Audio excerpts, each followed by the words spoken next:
Marlène et Jean-Claude te présentent pour 2026 la série qui s'intitule « Voici, il vient ». Merci pour ta fidélité et que l'Éternel continue de t'éclairer tandis que tu découvres la vérité. C'est toujours avec un immense bonheur que nous te retrouvons parce que nous sommes tout feu, tout flamme pour Jésus de Nazareth. Rappelle-toi, nous avons débuté cette année par cette réflexion. Pourquoi prier? Ensuite, les disciples, ils dormaient. Aujourd'hui, nous verrons « Levez-vous ».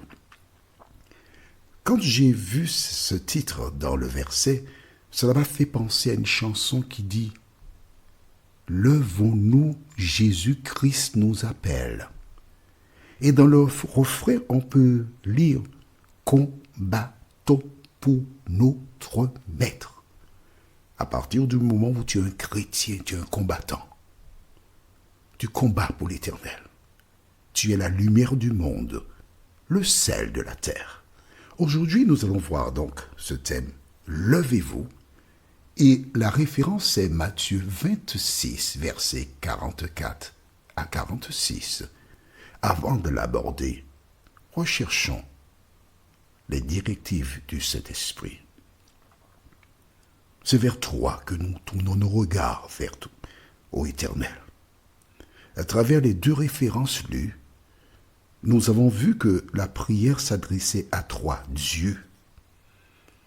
Cet esprit, toi qui es le consolateur, chargé de nous convaincre et de nous conduire dans toute la vérité, nous te demandons, une fois de plus, de vider nos cœurs, nos âmes de tout ce que nous avons entendu et d'appliquer ce que nous découvrons dans la vérité, nous t'en prions, au nom de Jésus et pour ta gloire éternelle.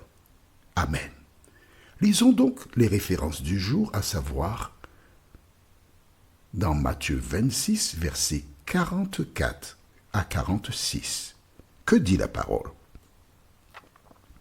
Il les quitta et s'éloignant, il pria pour la troisième fois. Je m'arrête ici. Il pria pour la troisième fois. Tu trouves ça hasardeux que chaque fois que nous trouvons le chiffre 3 dans certaines circonstances? Continuons. Répétant les mêmes paroles, Jésus nous laisse un exemple. Lorsque tu as un besoin, il ne suffit pas de prier une fois, tu peux prier 2 fois, tu peux prier 3 fois. Mais attention, lorsqu'Élie, après l'incident du mont Carmel, il ne pleuvait pas en Israël, il a été prié. Il a prié 1 fois, 2 fois, 3 fois, 4 fois, 5 fois, 6 fois. Et c'est à la 7e fois que Dieu a envoyé la pluie. Donc, on ne peut pas limiter le nombre de fois que nous devons prier. Ce qui est certain, c'est qu'il faut le faire avec foi, c'est-à-dire avec l'assurance que ce qu'on demande correspond à la volonté de Dieu. Note avec moi dans les versets que nous avons lus précédemment, Jésus a déclaré toutefois non pas ce que je veux, mais ce que tu veux. N'oublions pas que Dieu est celui qui sait ce dont nous avons besoin. Il ne suffit pas de demander, mais celui qui connaît l'avenir, celui qui déclare « car je connais les projets que j'ai formés sur vous, projets de paix et non de malheur, afin de vous donner un avenir et de l'espérance, il a un projet pour toi. » Donc quand tu demandes quelque chose, rappelle-toi que tu es limité dans tes connaissances. Alors ne fais pas comme cet homme qui un jour a vu une belle femme et il voulait l'épouser. Il a prié, il a dit bon. Il a observé qu'elle allait à l'église et arrivait toujours la première. Alors il a été prié, il a dit Seigneur, J'irai à l'église tel jour et la première femme qui entrera, je vais l'épouser. C'est elle que tu as pour moi. Et il priait ainsi. Et le fameux jour, il s'est rendu à l'église et il a prié. Et il a entendu un bruit. Toc, toc, toc, toc, toc. Il a redoublé d'ardeur dans la prière et disant à haute voix, Seigneur, quelle que soit la femme qui rentre là maintenant dans la communauté, elle est célibataire, je vais l'épouser. Je te promets au nom de Jésus. Et il entendit une voix dire, eh bien, je suis d'accord. Il a ouvert les yeux et c'était une femme handicapée qui avait perdu une jambe qui était arrivée. Il pensait tromper Dieu. Ne cherche pas à tromper Dieu. Tu imagines, il a pris la fuite, il n'a pas épousé la femme. Parle, dis la vérité selon ton cœur. Ok, donc Jésus a répété les mêmes paroles. Puis, il alla vers ses disciples et leur dit, vous dormez maintenant et vous vous reposez, voici l'heure est proche. Et le Fils de l'homme est livré aux mains des pécheurs. Levez-vous, allons. Voici celui qui me livre s'approche. 3 reprises. Jésus prie. Il fait le plein d'énergie. Les disciples dorment. Que se passe-t-il quand une personne passe du temps à prier, tandis que l'autre passe du temps à dormir? Alors attention, il y a prier. Pour prier, tu dois déjà commencer par être en phase avec Dieu. Pour prier et compter sur la réponse de Dieu, tu dois appliquer la parole dans ta vie. Alors maintenant, si tu es une débutante ou un débutant, Dieu connaît le cœur, d'accord? Mais quand tu t'approches de Dieu pour prier, il faut que tu aies réglé tes affaires. Exemple, on va être concret.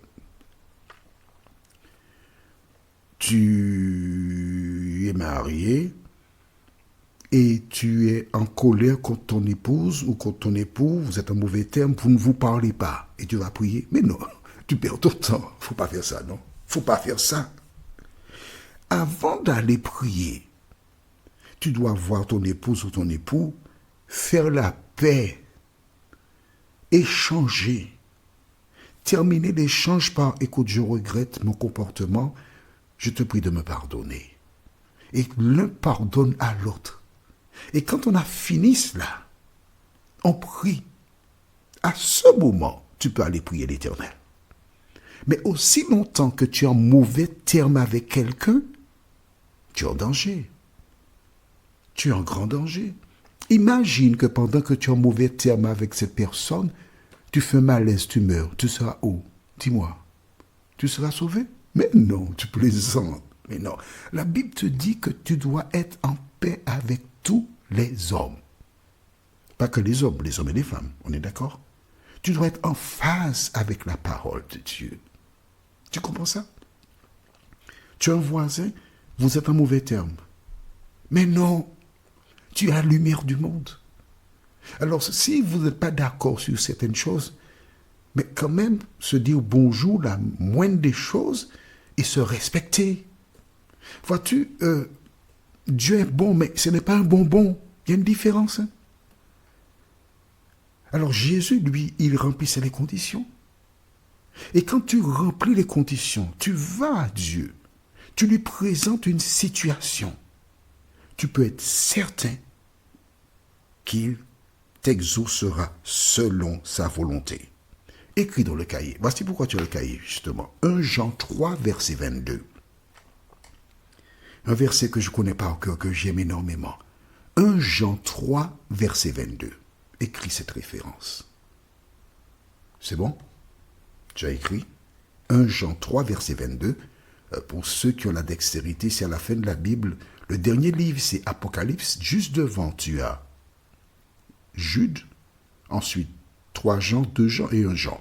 1 Jean 3, verset 22 déclare: crois que ce soit que nous demandions, nous le recevons de lui, parce que nous gardons ses commandements et que nous faisons ce qui lui est agréable. C'est surtout la deuxième partie qui est importante. Les deux sont importantes. Les deux parties sont importantes. Il y a des conditions. Note bien que dans cette référence, la Bible déclare « nous le recevons de lui », ce qui sous-entend que l'autre donne aussi. Comment faire la différence entre lui, Dieu, et l'autre? C'est par la réponse, pas toujours. Pas toujours. Pourquoi? Parce que Dieu fait lever son soleil sur les bons et les méchants. En fonction des besoins d'un individu, Dieu peut agir. Pourquoi? Parce que la bonté de Dieu a pour objectif d'inciter les hommes à réfléchir et à changer de conduite. Voilà. Alors, toi qui m'écoutes là aujourd'hui, es-tu disposé pour marcher avec l'Éternel? Es-tu disposé pour être une femme ou un homme de prière? Nos prochaines études, dans très peu de temps, te démontreront pourquoi il est important d'être une femme de prière, un homme de prière. La référence pour la prochaine étude se trouve dans le livre de Matthieu, chapitre 26, toujours, et nous lirons les versets 47 à 51. Matthieu 26, versets 47 à 51. Le thème est « Il frappa ». Prions. Notre Seigneur et notre Dieu, merci pour la parole. Une fois de plus, nous voyons qu'il y a un choix à faire.